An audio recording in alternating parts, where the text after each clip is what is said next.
দার্জিলিং সবাই আমরা প্ল্যান করে যাই, কিন্তু যখনই আমরা কোনো মন্দিরে যাই সেখানের থেকে ডাক না আসলে যেতে পারি না। ঠিক সেরকমই আমার ডাক এসেছিল সেকেন্ড টাইম নৈহাটি থেকে। হয়তো ডাক এসেছিল বলেই যেতে পেরেছি। সেদিন ছিল সানডে, সবার ভিড় থাকে আর সবাই সেদিন মনে নৈহাটি পৌঁছে গেছিলো। প্রায় 5-6 হাজারের বেশি লাইন ছিল।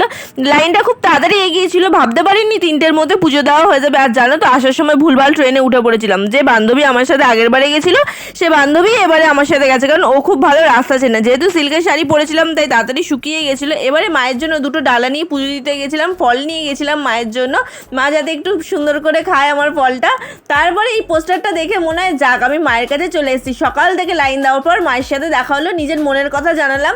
অনেক ভালো রেখেছে মা আমাকে, সেই জন্য আমি ধন্যবাদও জানিয়ে এসেছি। এখানে একটু দাঁড়িয়েছিলাম, তো রাস্তা পার হচ্ছিলাম, অনেক খিদে পেয়ে গেছিলো, একটু প্রসাদ নিয়ে আমার উপোস ভাঙলাম। অনেকে দেখছিলাম সেদিন বেলাইনে ঢুকে পড়ছিল, অনেক ঝগড়াও হয়েছিল সেই জন্য। তারপরে অনেক ভালো করে পুজো দিয়েছি।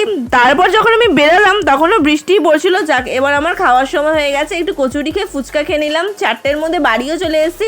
এবার বাড়ি এসে পুরোপুরি আমি রেস্ট নেব।